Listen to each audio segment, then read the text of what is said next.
Today, I would like to share a little bit about what has to happen before you actually see a fire. Lots of times we see what's on the outside first, and then we notice what's on the inside. In charismatic circles, of course, when we talk about cloven tongues as a fire, it brings us to think about the Pentecostals and the Charismatics back a little while ago. But the charismatic circle said that the tongues is an outward manifestation of an inward work. And I'd like to talk this morning for just a little bit about what has to happen on the inside before something like that happens on the outside. There's an expression and it says, where there's smoke there is fire. That's right. Now, where there is fire, there is not always, and I'll fill in the blank as we go along. I'm going to get into that in a minute. Now, this is my first winter with a wood stove. My first full winter with a wood stove. And I've shared about that a couple of times. And I've noticed the rhythms of having a wood stove. And most mornings I'll get up and I'll go out and I'll light the fire and I'll really will enjoy the fire. And it's actually that fire that makes me wish I didn't have to get up and go to work, because it's so nice sitting in front of it with the coffee and the dog is there and the wife is out in the cold going out to the barn. It's just wonderful. It's all good.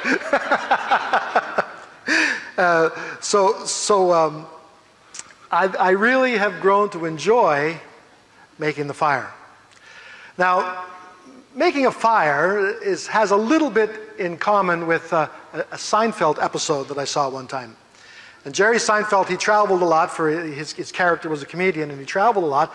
And in one episode, he was at the airport, and he went up to the rental car agency to pick up his car, and they didn't have a car.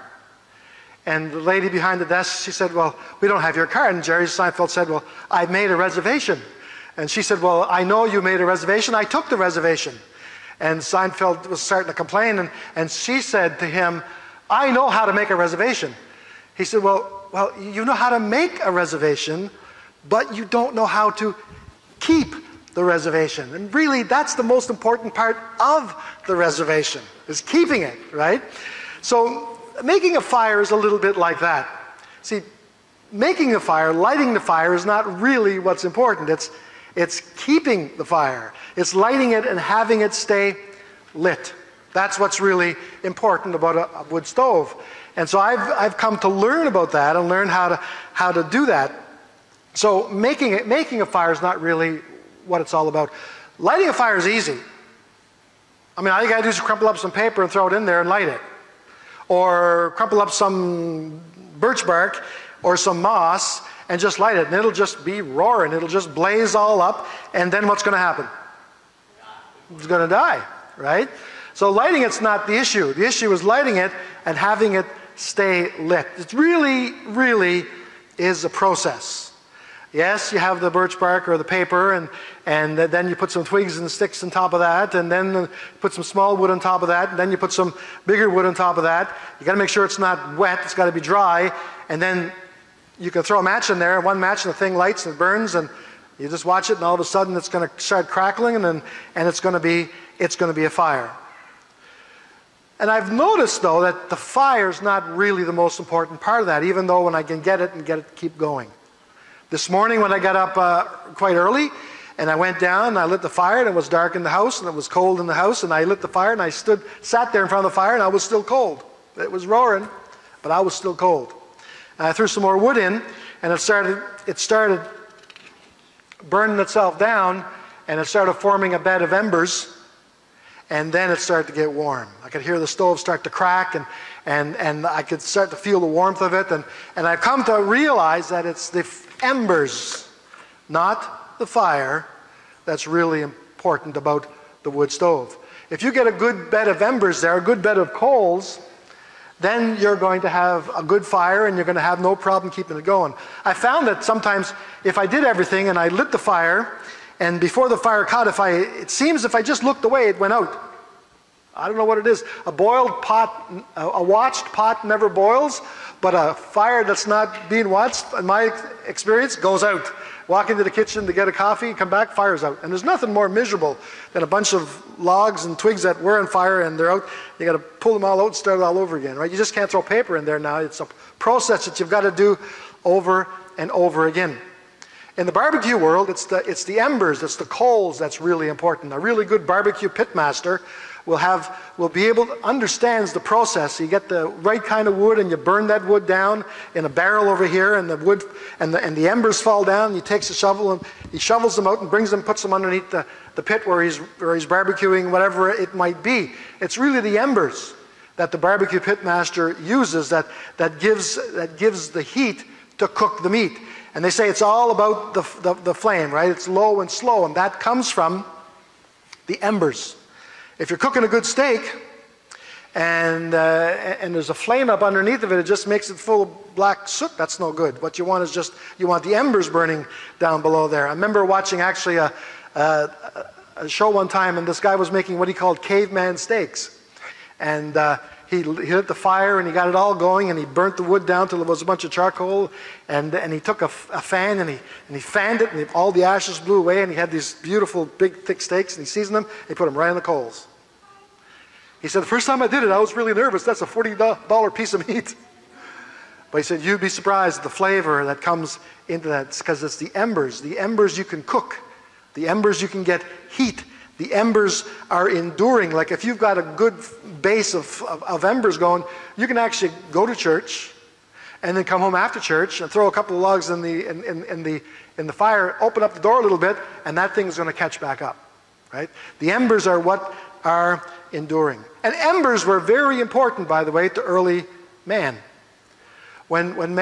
Before man figured out how to start a fire, they had to rely on lightning strikes or spontaneous combustion because it was too hot, and it was very hit and miss. But when man learned how to make fire, life all of a sudden changed quite a bit. And they learned that it's really hard to carry a flame around, but they learned that if you get a bunch of embers and you put those embers together, you can carry those embers with you. So if you're going from, early man was nomadic, and they were going, most of the time it was hunter-gatherer, so they'd go from one place to another, and if they could gather embers from the fire, and early on they carried them in clay pots. And then after the Bronze Age, they had little fire pots made out of brass. And you could gather your embers, and you had somebody that was in charge of keeping those embers safe. You didn't want to fall or trip and have them spill. You carried them, and when you got to the next campground, you put them down and you put some twigs on top of them and blew on them, and then they lit up, and then you had your fire. And you could carry embers for quite a while, and they'd be good. And there's actually a symbolism of this whole thing in the early parts of our scriptures that talk and actually compare the presence of God to that. In Genesis chapter 15, verse 17, we read, when the sun had set and it was dark, a smoking firepot and a flaming torch suddenly appeared and passed between the pieces of the animals. And God is instructing his people to take different animals, and he sacrificed them, and he would cut them up, and then God said, I'm going to go between, I'm going to mingle into the sacrifice. And the symbolism of that was a burning firepot and the flame. So our text, last time I spoke, was about the flame, and today we're going to talk a little bit about a smoking firepot and the flame of fire. So we're going to talk about the embers and how important they are and how they apply to us. In Isaiah chapter 6, verse 6, we read this. In the year that King Uzziah died, I saw the Lord seated on a throne, high and exalted, and the train of his robe filled the temple. Above him stood seraphim, each having 6 wings. With 2 wings they covered their faces, and with 2 they covered their feet, and with 2 they were flying. And they called out to one another, Holy, holy, holy is the Lord of hosts. His glory fills all the earth. The doorposts and the thresholds shook at the sound of their voices, and the temple was filled with smoke. Then I said, Woe is me, for I am ruined, because I am a man of unclean lips, dwelling amongst people of unclean lips, and my eyes have seen the King, the Lord of hosts. You know, I'm just going to pause there for just a second. You can convince yourself that you're okay as long as you compare yourself to me. You can convince yourself that you're doing fine as long as you compare yourself to the other people in this place. You can convince yourself that you're a pretty good person as long as you compare yourself to everyone else that's in your life. But when you actually stand before God, and when you actually see the holiness of God, you're going to have a reaction like this. Woe is unto me, for I am ruined, because I am a man of unclean lips, dwelling among people of unclean lips, and my eyes have seen the King, the Lord of hosts. So when you really stand before the Lord and you really sense His presence, you understand, hey, I'm not that great. I don't really stand up to God in my own strength. I really don't. So what happened next? Then one of the seraphim flew to me, and in his hand was a glowing coal that he had taken with tongs from the altar. And with it he touched my mouth and said, now that this has touched your lips, your iniquity is removed, and your sin is atoned for. So the imagery here that I want you to get, and I want you to see, is that the fire that comes from the altar of God is what purifies us. It's what comes from God that purifies us, not what we do. All of our righteousness is as filthy rags. It's the holiness and the purity and the fire that comes from God that makes a difference in our lives. And we can see that in Ezekiel, and again he's talking about fire pots, and he said this, then set it upon the coals thereof, that the brass of it may be hot and may burn, and that the fullness of it may be molten in it, and the scum of it may be consumed. So the coals from the altar are what purifies that fire pot. Well, you say, Bob, what does a fire pot have to do with me?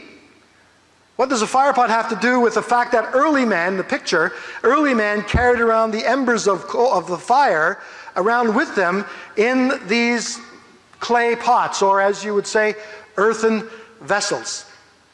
And then later on, brass pots. Well, the Bible tells us that we have this treasure hidden in earthen vessels. You see, we are the earthen vessels. We are God's earthen vessels, and inside of us we carry the light of the gospel. Inside of us we carry the light of God. The light of the world, as it were, are carried around in our vessels. And that light, that presence is what purifies us, is what makes us holy, is what allows us to come before God. You see, the problem with Simon the sorcerer, and I mentioned him last time, was Simon saw an outward manifestation, and he wanted it. He wanted it. He wanted to pay for it. He wanted to get it right away. See, most people get their heat right away. You turn a switch. But if you have a wood stove, it doesn't work that way. You've got to do a little bit of work. To get something genuine from God, you can't just flip a switch. You can't just buy it. He wanted the outward manifestation without the inward work. He wanted to have something on the outside without having something on the inside, because it's what's on the inside that causes that outside thing to happen. Does that make sense? Jesus said to the Pharisees, you are like whited sepulchres. You're beautiful and shiny on the outside, but on the inside, you are full of dead men's bones. So there's got to be that purity on the inside that comes from that fire from God before you can have the outward expression, the outward manifestation, the outward life. All of us, not all of us, but a lot of folks are concerned with the outward appearance, right? We take pains to make sure that, our hair is combed and our beards are trimmed and our clothes are clean, and we try to put on our best when we go outside, put our best foot forward and try to act dignified or whatever it is. It's all outward. Lots of folks look real good on the outside, but once you get to know them, there's not a whole lot there. Right? What's in the inside, that's really what counts. John 3:3 says, "And everyone who thus hopes in him purifies himself as he is pure." Because you see, no matter the deed, no matter what we do, no matter what we say, no matter the sacrifices we made, unless they come from a pure heart, it doesn't really make a big impact on our Father. Paul says, "If I speak in the tongues of men and angels and do not have love, I am only a resounding gong or a clanging cymbal. If I have the gift of prophecy and can fathom all mysteries and all knowledge, and if I have faith that can move mountains, but do not have love, I am nothing. If I give all I possess to the poor and give over my body to hardship that I may boast, but do not have love, I gain nothing." So unless we are coming from the place of a pure heart, unless we're coming from a place of a heart that's not filled with bitterness and anger and hatred and all those things, that's been purified, it's been purged, like those earthen vessels and those brass pots by the coals from the altar, unless we come to God with the right heart, it's not really going to be of any benefit to us. God would rather see the widow's mite given with a pure heart than the rich man's millions given just because he or she wants to look good in front of everybody else. The widow's mite means more to God. We read in the scriptures, "But let it be the hidden man of the heart, which is not corruptible, even the ornament of a meek and quiet spirit, which is in the sight of God of great price." So not the outward, it's the inward. Do you remember the charismatic movement? Football stadiums were filled with people.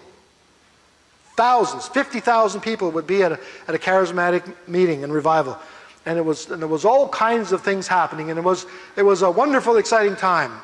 But where are all those people now? Some of them have filtered into different places, like there's just a few of us have filtered into different places, but a lot of folks that went through that and they were all excited and everything was great, where are they now? They've kind of drifted back to the way they lived before, right? It was like a great big fire came through and the flames were up and they were really roaring for a while, and then all of a sudden that flame went out in some people. I think the difference is that some folks didn't just focus on that outward. They focused on the inward. And they're worried about getting a good bed of coals in there so that the flame wouldn't be blown out quite as easy. When there's just a flame, it's easy to blow it out, isn't it? If you throw in a wet piece of wood, and if it's just fire burning, that fire's going to go out. If you open that door too wide and it's just fire burning, it's going to blow it out. But when you got a bed of embers and coals that are there, a piece of wet wood's just going to sizzle away until it dries up, and then it's going to catch on fire. Wind's going to come along, and it's just going to make it glow that much hotter. It's hard to put out a bed of embers. As a matter of fact, when I was in the Boy Scouts, you'd never just threw some water on a campfire and then walked away.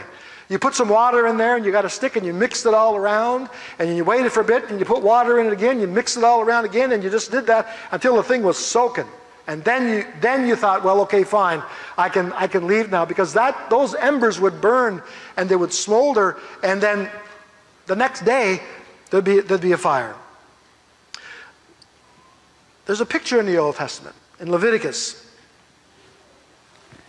He says, "And he shall take a censer, fire pot, full of burning coals of fire from off the altar before the Lord, and his hands full of sweet incense, beaten small, and bring it within the veil." That was the priest, when the priest went before God.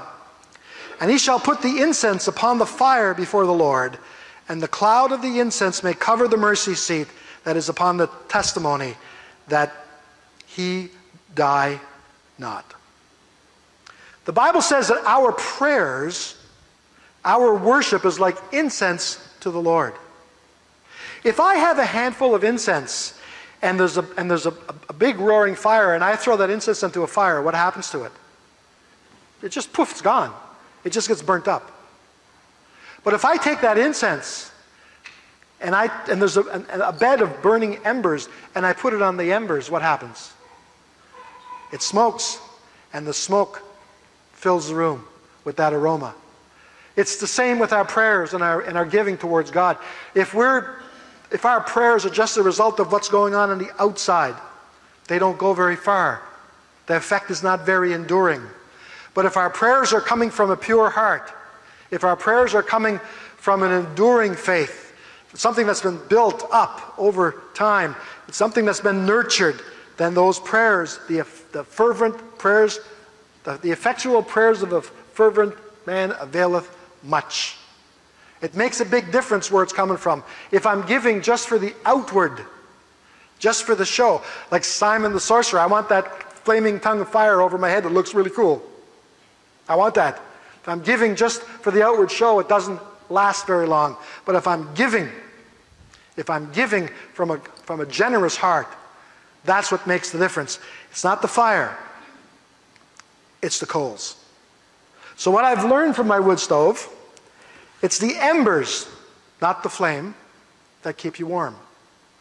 The embers only come if there's preparation and attention.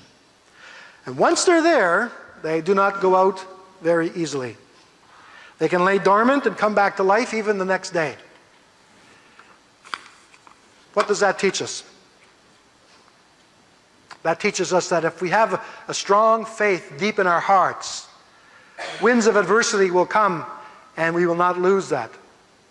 Difficult times will come and we will not lose it. But if our faith is just in how we feel, if our faith is based just on the outside, what we can see, what we can hear, it's going to be fragile.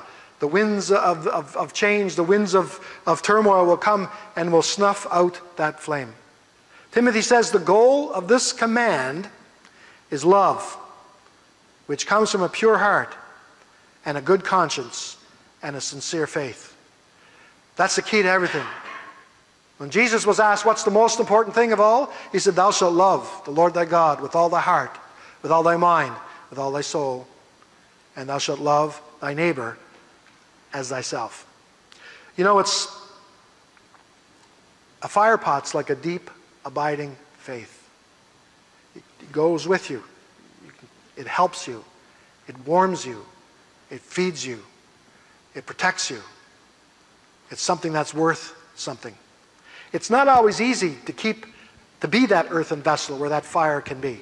It's not always easy to have that fire burning in your bones, as the prophet said.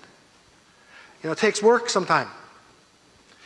There's all kinds of opportunity for your heart not to be pure.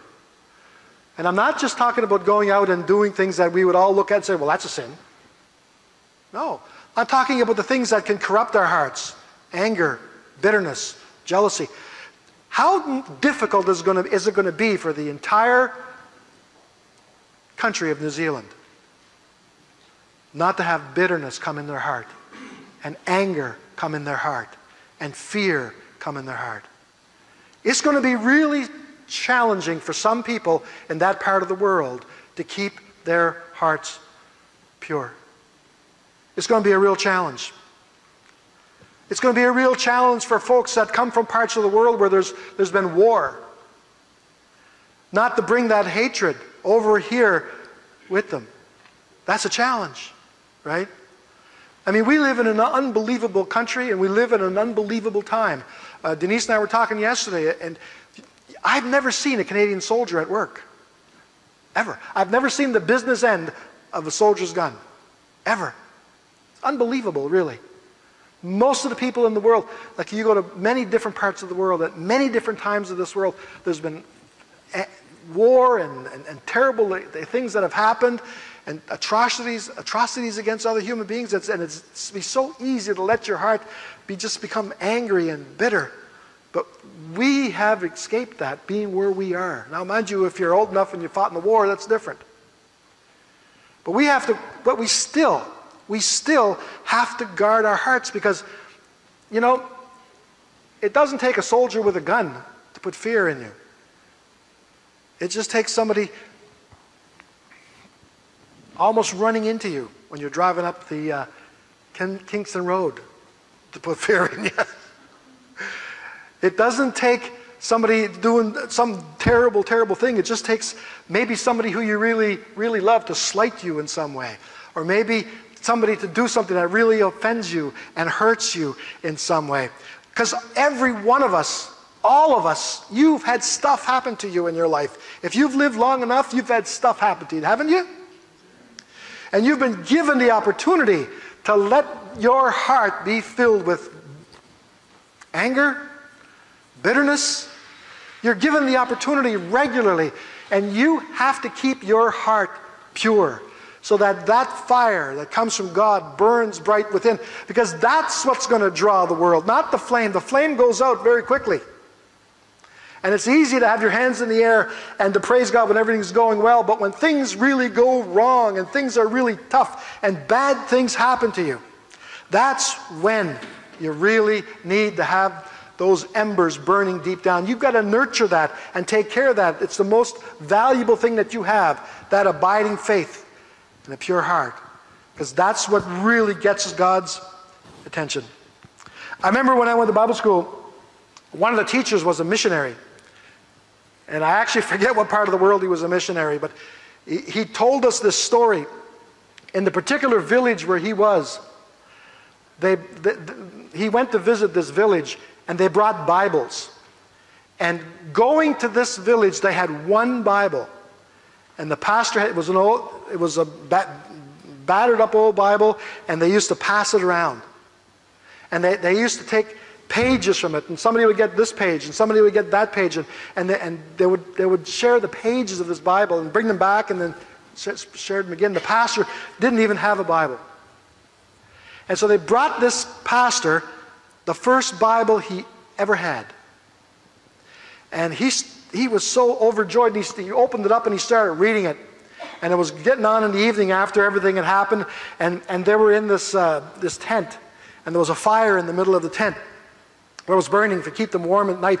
And the pastor, as it got darker, he would get closer to the fire, and he was reading the Bible, and he wasn't visiting. He was just totally enveloped in this his first Bible ever. This minister, and the missionary, the one that was our teacher, he said as the fire went down, he got closer and he got closer and he got closer to that fire, and he was reading. And he said, I thought his Bible was going to catch on fire. He was so close to that fire. So then he went to sleep, and he said, I was drifting off, and he said, I don't know how much longer it was later, and I just kind of rolled over. They were sleeping on the floor in sleeping bags, whatever, and he said, I rolled over, and there was this pastor, and it was the last dying embers of that fire, and he was down on his hands and knees, and he had the Bible just tilted over, and he was just trying to get just the last of the light from those embers, reading that Bible. You know what? Maybe in your heart, that's where you are. The cares of this life and distractions of this world have gotten those embers that were once burning bright, and they've gone down, they've gotten cool, and they're just near the end. But you know, just like in the upper room, there was a sound of a mighty rushing wind, and then we saw the flames. And even if there's only just a couple of embers left, if the Holy Spirit breathes on you and if there's a little bit of wind, they're going to catch back up and they're going to light up again and they're going to be fine. So even though you might feel that this world is beating you up a little bit, if there's just a little bit in there, it's fine, because they'll come back. It's not like when a fire goes out. Those embers are there, and those embers will continue to glow even though you can't really see them. Just like in my wood stove.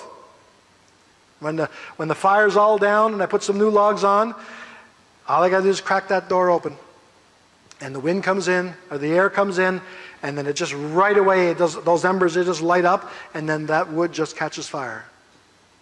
And so I want to challenge you this morning to take care of the embers that are in the earthen vessel that is you. And I want to challenge you this morning, and I want to let you know that if this world has gotten you to the place where you feel that, it's just not the way it used to be, Bob. You don't know what I've gone through. You don't know what any of us you don't know what I've gone through. I don't know what you've gone through. We've all gone through our own stuff. And I want to encourage you this morning that if you're at that place where you feel, you know what, I don't know, it's just, I want you to just put a little bit of a crack in the door of your heart. Just a little bit of a crack.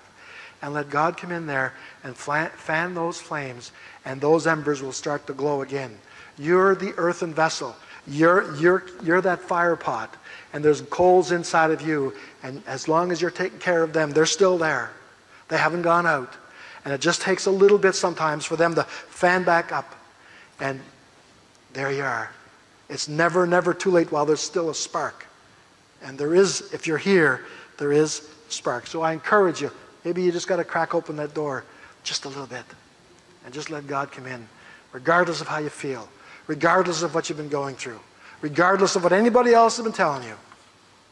And just believe that it's there. And you'll notice the difference. And then all of a sudden the outward will come back. The outward will be there. But first, before there's a flame up here, there's got to be a spark in here. Can we stand?